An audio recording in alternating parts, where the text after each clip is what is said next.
네, 안녕하십니까. 여기가 어디냐면요. 그 한양대학교 박물관 1층입니다. 제가 오늘 그 포럼에 토론대로 참석하게 됐는데 밖에서 찍어볼까 했더니만 너무 추워가지고 어떻게든 그 한양대 토론 온 김에 실내에서 찍으려고 이렇게 장소를 잡았습니다. 근데 지난 일주일 동안 진짜 많은 일들이 있었죠.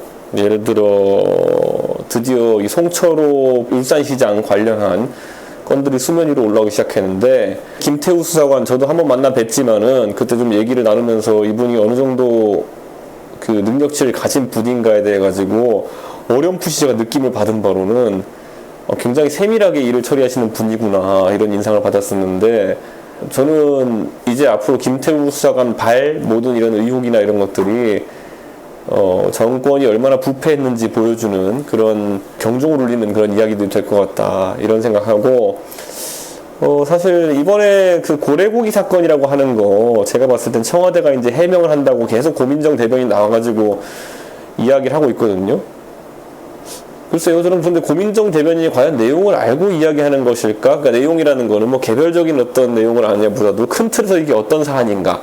아니면 적어도 저는 궁금한 게, 고민정 대변인은 본인이 지금 이제 나와서 항변하고 대변해주는 세력이 얼마나 부패한 세력인지에 대해 가지고 이제 감이 있을까라는 것에 대해서 저는 의구심 들거든요. 그러니까 정권에 이제 협력하다가도 정권에서 핵심부들이 어떻게 하고 다니는지를 알게 되는 순간부터 굉장히 그 정권에 대한 신뢰가 떨어지는 거거든요. 저는 박근혜 정부 때 이제 사실 최순실, 정윤회 이런 얘기 처음 나왔을 때부터 사실 안 믿었었죠. 그러니까 있어봤자 결국에는 그냥 뭐 대통령 측근이라면서 호가호위하는 사람들이겠거니, 뭐 그런 사람들은 어느 정권이나 있잖아요. 그 정도로 생각했었는데, 나중에 연설문 이런 거 나오는 거 보면서 그 사람들이 박근혜 대통령의 위세를 얻고 뭐 돈을 좀 해먹으려고 했다는 거 이상으로 국정 운영에 개입하려고 했으면 건 심각한 문제다, 이렇게 판단했는데, 저는 국정 운영에 개입해가지고 하는 것도 국정농단이라 생각하는데, 이번에 송철호 울산시장 건 같은 경우에는 선거에 개입하려고 했어요.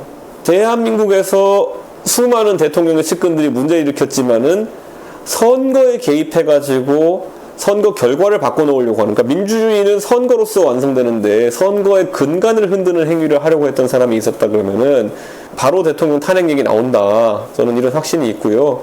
처음에 청와대가 해명한 거 보면은 고래고기 사건을 알아보러 갔다, 이렇게 이야기했는데, 저는 애초에 이건 말도 안 되는 소리라고 확신했던 게, 그래 고래고기 사건이라는 것 때문에 검찰과 경찰 간에 갈등이 있다 그러면요, 대한민국의 청와대가 어떤 기관인데 청와대에 행정관들이 가가지고 수사관들이 가가지고 직접 그거를 살펴보는 경우는 이게 숙성된 뒤에나 가능한 일입니다.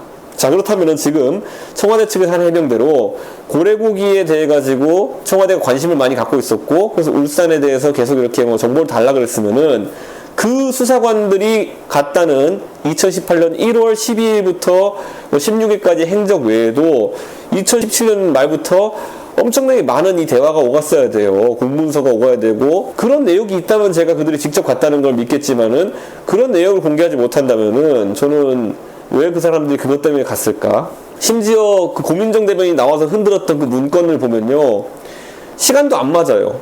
그러니까 11일 날 가서 오후 3시에 울산에 도착해가지고 일을 봤다는 게 원래 첫 번째 해명이었는데, 그 보고서에 보면은 3줄 덜렁 나와 있는데, 그 3줄의 내용 보면은 심지어 12일부터 16일까지 활동해가지고 알아낸 거가 돼 있거든요. 이게 날짜를 보니까 그 중간에 토요일, 일요일도 껴있어요. 근데 세상에 어떤 공무원이 토요일, 일요일 날 가가지고 다른 공무원에게 물어봅니까? 저는 애초에 그게 말이 안 되는 상황이다, 저는 이렇게 판단하고, 공무상 출장을 그렇게 끼워가지고 토요일, 일요일 끼워가지고 가는 사람이 어디 있습니까? 저는 그래서 그거는 완전히 해명이 안 되는 상황이다. 청와대 민정수석실 그 행정관이 그렇게 할 일이 없어가지고 주말 끼워가지고 그렇게 내려갑니까? 저는 그거는 말이 안 된다, 이렇게 생각하고, 출장 갔다 왔으면은 그 고민정 대변인이 공개한 그 짧은 그 3줄짜리 보고서 내의 내용 말고 아예 자체 보고서가 하나 따로 있을 것이다, 이걸 그렇게 심각하게 다뤘으면은.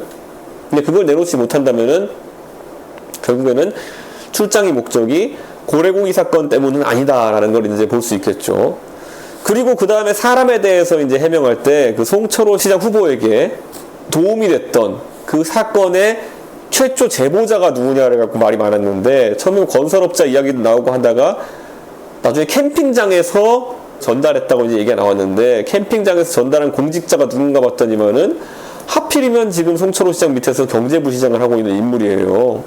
언뜻 보기에는 그 경제부시장 하는 인물이 또 공직에 눈이 멀어가지고 내가 그거를 차기 시장이 될 것 같은 사람이 잘 보이려고 보여줬다라고 할 수도 있겠지만은 오늘자로 이제 언론에 보도된 게 뭐냐면은 청와대에서 달라 그랬다 나한테 내용을 달라 그랬기 때문에 준 거다라고 이제 얘기했기 때문에 이러면 제보자와 관계없이 시발점이 어디냐면 청와대가 될 수가 있는 거예요. 그러니까 저는 이거는 굉장히 큰 문제고 청와대가 선거에 개입한 게 맞다 그러면은 저는 청와대는 이번에 비서실을 최소한 해체해야 된다 이런 생각이 드는 것이 이거 완전 뭐 문재인 정부의 민정수석실이라는 곳은 하는 행동들이 전부 다 국정농단이에요. 그렇게 되면은 아마 이거는 빠져나가기 어려운 그런 상황이 될 거다 이렇게 판단하고요. 다만 이제 많은 우리 시청자분들이 고민하겠지만은 과연 야당이 이걸 끌어나갈 능력이 있을까? 친문 세력 같은 경우에는 박근혜 대통령 국정농단 그 정부 국정농단 얘기 나왔을 때 촛불 집회부터 해가지고 뭐 계속 의혹 제기하고 국정조사를 이끌어내고 그걸 바탕으로 탄핵까지 가는 그런 어떤 아주 가파른 그런 길을 걸어왔거든요 보면은. 근데 과연 지금의 자유한국당이나 아니면은 야권의 그 원내 지도부 지도력으로 그런 국면을 만들어낼 수 있을까? 저는 어려운 측면이 있다 이렇게 보고 이럴 때는 진짜 일반 국민들이 나서야 되는 상황이 올 수도 있다. 일반 국민들이 진짜 문재인 정부에 강력하게 이것의 진상 규명을 요구해야 되는 것이고 오늘따라 추미애 법무부 장관 이제 임명한다는 얘기가 나왔는데 물론 이분이 이제 지병자 신분이고 아직까지 권력을 발휘하려고 하면은 최소 한 달 가까운 시간이 있겠지만은 저는 지금 한 달 이상 어쨌든 청문회 때문에 딜레이 될 때도 불구하고 추미애 장관 후보자를 임명한 것은 이 고래고기로 해가지고 이어지는 이 정권에 대한 그 스캔들 자체가 다음 선거에까지 갈 수 있도록 한 달 이상 영향을 미친다는 확신이 있는 거예요. 그 정도로 자기자신들이 해놓은 일들이 광범위하기 때문에 그에 대해 적극적 방어를 하겠다라는 생각으로 저는 추미애 장관을 후보자를 임명한 것 같거든요. 앞으로 그 야권이 정신 차리지 않으면은 이게 검찰과 현 정권의 대결로만 축소되게 되는 순간부터 굉장히 이 전장은 희한한 전장이 돼버린다. 그런 생각을 좀 하고 있어요. 선거 부정이라는 것, 이걸 다룬다는 거는 굉장히 엄중한 위치에서 이제 국민들이 봐야 되는 것인데, 지금 뭐 일부 문바들이나 이런 사람들, 네티즌들 뭐 댓글 달고 이런 거 보면은, 아니, 어차피 송철호 그 당시엔 그 범여권이 유리한 선거였고, 14%, 15% 이렇게 차이 나는 여론조사도 있었는데, 그게 선거 결과에 영향을 주었겠느냐 이렇게 얘기하는데 천만의 말씀이에요. 그런 식의 관점으로 선거를 접근하기 시작하면요 선거에 불리한 후보는 그냥 선거 전반의 과정이 있어가지고 여러 가지 억압과 탄압을 받아도 된다는 논리거든요. 저는 세상에 이런 논리가 어디 있습니까? 근데 이런 궁색한 논리를 바탕으로 이제 친문 진영에서 방어에 나선 것 자체가 이번 판은 확실히 저들이 쫄았구나. 이런 생각이 들거든요. 그래서 여기에 잘 대처해 나가는 것이 앞으로 그 야권의 총선을 앞두고의 승부수가 되지 않을까 이런 생각합니다. 그리고 지난번에 제가 필리버스터 얘기도 했었는데 사실 필리버스터가 이제 앞으로 진행이 될 가능성이 높죠. 왜냐하면 원래는 자유한국당이 민주당이랑 원내에서 야합을 할 가능성도 있었는데 저는 그 야합의 가능성은 좀 낮아졌고 이제는 필리버스터가 진행될 개연성이 좀 있다 이렇게 보는데 계속 지적될 수밖에 없는 게 야권의 개개인의 의원들의 능력치예요. 예, 고래고기도 그렇고 필리버스터도 그렇고 유재수 감찰권도 그렇고 이걸 얼마나 집요하게 파들어 가가지고 문재인 정부의 치부를 드러내느냐 이런 건데 참 그 능력치에 대해서는 저도 신뢰가 없네요. 개별 의원들이 과연 필리버스터를 길게 해가지고 이걸 버텨낼 자신이 있는지 등등은 그래서 걱정이 되고요. 네, 그리고 오늘 이제 이야기할 거는 그 바른미래당 내 비당권파 모임이죠. 제가 속해 있는 변화와 혁신이라는 모임에서 이제 12월 8일 날 그 신당 발기인 대회를 이제 주최하고 그 창당 발기인 대회가 끝나면은 당을 이제 만들기 위한 과정에 돌입하는데 그 물리적인 과정에 돌입하는데 여러분께서 이 방송 보시면서 어떤 생각 하실지 모르겠지만은 저는 이번에는 당명부터 한번 솔직하게 가보고 싶어요. 그러니까 원래 저희가 2017년에 바른정당을 만들 때 사실은 제대로 된 보수를 해보겠다는 생각이 있었기 때문에 그냥 당명을 보수당이라고 할까 하는 생각도 있었어요. 예, 우리나라에서는 당명을 정할 때부터 많은 정치인들이 비겁하게 이념적 색채를 드러내는 것을 두려워하거든요. 왜냐면 선거에서 뭐 50% 이상 득표해야 되는 게 선거인데 내가 보수당이라고 하면은 유권자 중에 자기를 보수라고 생각하는 사람만 뽑아주지 않을까, 중도라고 생각하는 30% 이상은 뽑아주지 않지 않을까, 이런 생각을 하는 경우가 있는데 저는 이제 더 이상 솔직하지 않게 정치하고 싶지는 않아요. 그게 뭐냐면은 당명부터 뭐 새누리당, 한나라당, 바른정당 이런 거 사실 얼마나 보수이면서도 보수인 것 같지 않은 느낌을 내려고 노력한 당입니까? 이제 창당 준비위원회 단계로 이제 돌입하게 되면은 당명 공모도 하고 이렇게 할 텐데 보수당이라는 얘기가 당면에 꼭 들어갔으면 좋겠어요. 네, 그래가지고 뭐 처음에 지지율이 뭐 예를 들어 보수당에서 안 찍는 사람이 있다? 어쩌겠어요. 그래서 적어도 10년, 20년 갈 당명으로 어차피 제가 보수 정치인인 거 대한민국에 모르는 사람 없는데 보수 전반으로 개혁이 이루어지고 보수가 잘 돼야지 제가 당선되고 제가 다 힘을 얻는 것이지 뭐 약간 뭐 편법으로 제가 보수 아닌 척 해가지고 표를 얻고 이랬다고 해가지고 제가 나중에 좋은 정치하기 어려울 것 같거든요. 때문에 그런 고민을 실제로 이제 하게 되는 시점이 왔습니다. 그래서 저희 이제 그 변화 혁신 모임 변혁이 하는 새로운 신당에 대해서도 이 방송 보시는 많은 분들 많은 고민과 더불어서 응원해 주시고요. 사실 이게 신당을 하게 되면은 정보를 전달할 채널이 많이 적어요. 그렇기 때문에 제 페이스북이나 아니면 제가 하는 그 인스타그램 계정 네, JUNSEOKANDYLEE 가가지고 팔로우 해주시면은 최대한 그런 소식 빨리 전할 수 있도록 이렇게 하겠습니다. 그리고 자유한국당이 이번에 원내대표를 교체하기로 마음먹었죠. 사실 원래 선거 앞두고는 그 임기를 연장하는 게 대부분이에요. 왜냐면 지금 원내대표 선거를 새로 한다 하더라도 12월 정기국회 지나고 나면은 딱히 국회는 협상할 일이 없거든요. 그렇기 때문에 뭐 딱히 그 새로 뽑힌 사람이 할 일도 없고 유지하는 게 원칙인데 이번에 임기 연장 안 하고 새로 뽑기로 했거든요. 황교안 대표를 위시한 최고위원회에서 그렇게 결정을 했는데 이걸 보면서 자유한국당 내에 수도권 출마하시는 분들은 굉장히 섬뜩했을 거다 이런 생각하는 게 그래도 원내대표가 수도권에 선거 나가는 사람이냐 아니면 영남에 선거 나가는 사람이냐에 따라 가지고 선거의 기조가 완전히 바뀔 수가 있어요. 선거하면 하루하루가 진짜 타들어가는 시간들인데 그 시기에 언론에서 어쨌든 특정 정당에게 할애할 수 있는 시간이라는 건 한정돼 있거든요. 근데 예를 들어 수도권 지역에서 출마한 사람 입장에서는 수도권에 대한 공약이나 이슈가 자유한국당에서 많이 다뤄지길 바랄 테고 그게 언론에 많이 나가길 바랄 텐데 만약에 영남 원내대표가 되게 되면은 예를 들어 지금 강석호 의원님이 TK 출신이고 그리고 유기준 의원님이 이제 PK 출신으로 후보군에 올라와 있는데 예를 들어 PK 출신 후보가 이제 원내 지도부가 돼서 언론 지분을 어느 정도 갖게 되면은 아마 그분은 높은 확률로 뭐 부산에 관계된 공약이나 아니면 신공항 얘기 본인의 지역구의 당선에 도움이 좀 되는 얘기를 할 개연성이 높게 되고요. TK 같은 경우에 뭐 지역구 당선이야 문제가 없다고 판단하겠지만은 반대로 이제 뭐 우리공화당과의 관계라든지 이런 어떤 대한민국 전체 전반부의 문제라기보다는 아주 협소한 어떤 지형에서 이야기를 할 것 같거든요.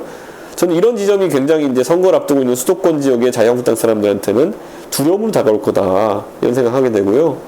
저는 이런 생각도 해요. 앞으로 이제 원내 지도부가 누가 되냐에 따라 가지고 선거 때 지원 유세도 많이 다니고 이렇게 할 텐데 저는 나경원 원내대표라면은 그분에 대한 호불호가 있겠죠. 당연히 호가 많은 만큼 불호도 많아요. 정치인은 원래. 그런데 그 상황 속에서 인지도만큼은 나경원 원내대표가 월등하거든요.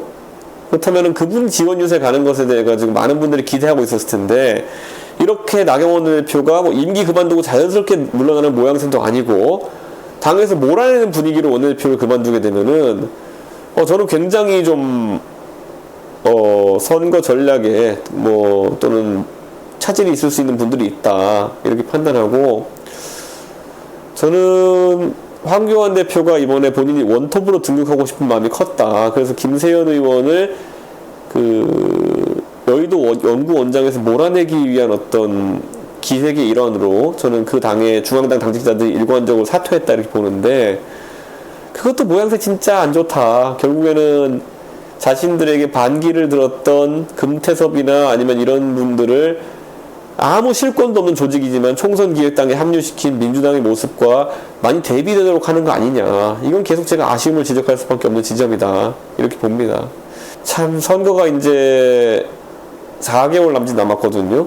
제가 2011년에 비상대책위원으로 선임되었던 시기가 2011년 12월 25일, 26일 크리스마스 때쯤이거든요. 그런데 그때 비상대책위원회 선임되고 나서 박근혜 비상대책위원장이 어쨌든 당을 이끌면서 당을 색깔을 변화시키고 선거 분위기를 만들어내는 능력을 보면서 참 그때 대단하다 이런 생각했었는데, 그래도 박근혜라는 사람도 최소한 그 당을 탈바꿈시키는데 4개월 정도 시간이 들었다는 거죠. 그러면 이제 총선 앞두고 4개월 남짓한 시간이 이제 생긴 건데, 과연 자유한국당의 현 지도자인 황교안 대표나 아니면 또 그분이 또 아니면 다른 지도자가 나올 수 있겠죠. 그런 분들이 그런 구도를 만들어낼 수 있겠냐. 저한테 많은 분들이 항상 물어보는 것에 대해서 다시 한번 답변을 하자면요. 제가 왜 예전에 새누리당에서 자유한국당과 바른정당이 갈라질 때 자유한국당을 버렸느냐라고 하면은 그 항상 40% 당 지지율을 먹고 들어가는 선거를 치렀던 자유한국당의 관성으로 탄핵 사태 이후에 과연 혁신을 해낼 수 있을까? 아니면 또 영남에만 기대는 그런 모습으로 돌아가가지고 움츠러드는 선거를 치를 것이냐? 박근혜라는 카리스마 있는 지도자에게 의존해서 굴러오던 당이 그 지도자가 탄핵돼서 사라지고 난 뒤에도 그런 선거를 치를 수 있을 것이라 생각한 적이 없고요. 그러다 보니까 박근혜 대통령 탄핵 이후에 뭐 분열돼서 그렇다는 분도 있지만은 판판이 선거를 깨진 겁니다. 예, 사실 자유한국당이 너무 잘해가지고 쇄신의 길을 걸었잖아요. 그럼 바른정당이나 바른미래당이나 아니면 지금 변화혁신이라는 새로운 당 자체가 서울 공간 자체가 사라집니다. 근데 지금 그렇지 않기 때문에 적게는 뭐 한 7%, 넓게는 10%, 12% 이렇게 되는 공간이 대한보수정당한테 열리는 것이거든요. 정치를 앞으로 20년, 30년 더 해야 된다고 생각하는 사람으로서 과연 보수가 그런 새로운 길을 걸을 수 있을까? 이 방송을 보시고 있는 여러분과 마찬가지로 고민을 하게 되고요. 이 고민이 사실 이번 선거에서 끝날지 아니면 다음 선거, 다다음 선거까지 계속 이어지면서 저에게는 하나의 도전이 될지 잘 모르겠지만은, 이제는 좀 그 유권자분들이, 보수의 많은 시민들이 새로운 길에 대해 가지고 보수의 정치인들을 압박해야 되지 않나, 이런 생각을 하게 됩니다. 요즘은 이제 누우면 꿈속에서 그런 생각 많이 합니다. 예. 이 나라의 보수의 젊은 세대라고 하면은 몇 명 남아있지도 않고, 제 바로 위에가 남경필, 원희룡, 정병국이에요. 뭐 이런 상황이 어딨어요. 남경필, 원희룡, 정병국 의원 같은 경우에는 이미 60이 다 돼가는 분들인데, 그분들이 사실상 소신파, 소장파로서 있었던 분들인데, 그 뒤로 보수의 젊은 정치 지형이라는 게 생겨나지 않았던 거예요, 보면은. 지금 보면 뭐 유튜브나 이런 데 보면 저보다 어린 친구들, 굉장히 똑똑한 친구들이 많이 노력을 하고 있긴 한데, 결국 기성정치인들의 그 공간을 비집고 들어가려고 그러면은 단순히 그냥 유튜브에서 돌 던지는 역할만 하는 것으로는 안 되고, 그 친구들이 언젠간 용기를 내가지고 현실 정치에 달려들어야 되는데, 뭐 유튜브 하는 친구들끼리 서로 싸우고 이런 거 보면은, 저는 아니 그 안에서 뭐 구독자 수 몇 명과 물리고 싸움할 게 아니라 대한민국 정치라는 큰 판을 바꿀 생각을 해야 되는데, 요즘 약간 안타까운 그런 느낌입니다. 그래서 저도 이 고민이 빨리 끝났으면 좋겠고,